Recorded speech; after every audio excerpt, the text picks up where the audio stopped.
Okay, so today's video is going to be how to etch glass. And what I'm going to do is I'm going to etch this design here onto, it's a 10 by 10 cutting board. So the supplies that you're going to need are, of course, your cutting board, your stencil, which I made out of Cricut vinyl.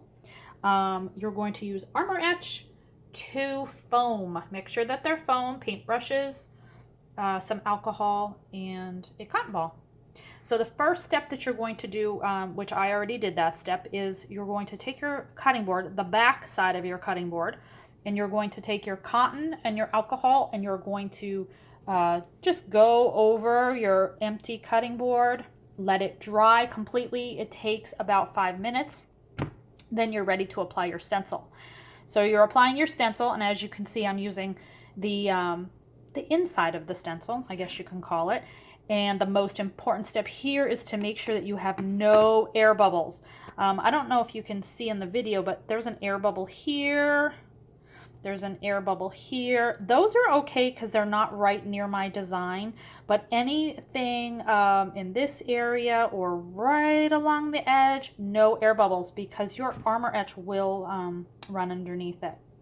So what you're going to do is you're going to just squeegee your design on. Make sure you're having no air bubbles at all, at least, like I said, by the design.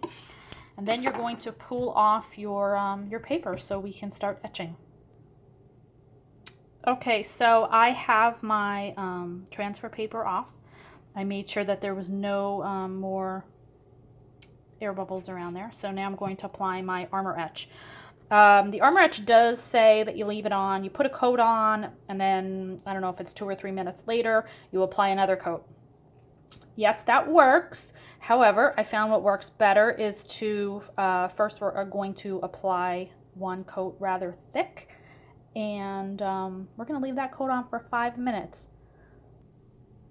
Okay, so take your Armor Etch here. Sorry, this video is terrible, but I really have never done one before. Armor Etch, you're going to shake it really well. I dump it onto a little plate. It was just Thanksgiving, so I have some extra. You're going to just take, like, I don't know, a good amount onto your brush, and you're just going to dab it in all different directions onto your letter or whatever, your picture.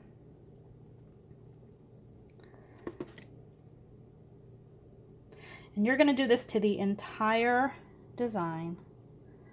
A nice coat. It doesn't have to be super thick, but make sure that it's in all different directions.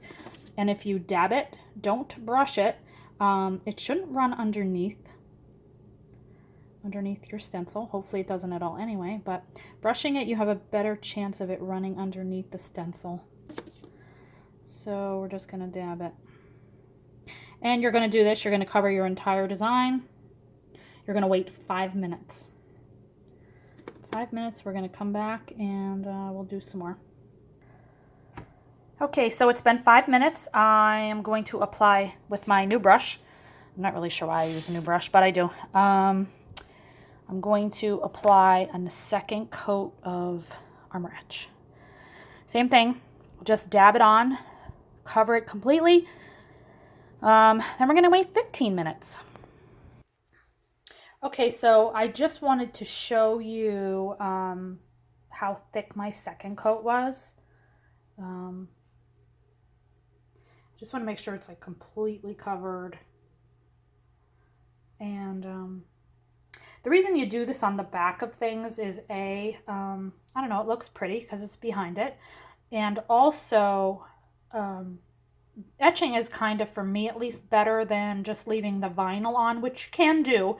I don't leave the vinyl on because, especially in Pyrex dishes, you can't bake with them. If you use the Armor Etch, you can use this just like you would a normal baking dish once it's finished. So that is why I have turned to etching when it comes to anything that I want to continue using, because once you etch, it's on there. It's not coming off again. You could put it in the dishwasher, you could bake with it, you could scrub it. It's on there. Etching removes layers of that glass, so that is why it looks as pretty as it does and gives it that frosted look. So I just set my timer. I'm going to leave this on for 15 minutes and then we will go from there. Okay, so it's been 15 minutes. Now I'm gonna wash off the etch cream. So I have to hold my phone with my hand, so I'm gonna have to pause it again. But I'm just gonna bring it over to the sink and I'm going to rinse all of this off before I take off my stencil. Okay, so I rinsed off most of it, like the bulk, and now I'm going to pull off my stencil. Okay, so the stencil's off. Now I'm going to wash it completely with just some dish soap. Okay, so washed, dried, and that's how it looks.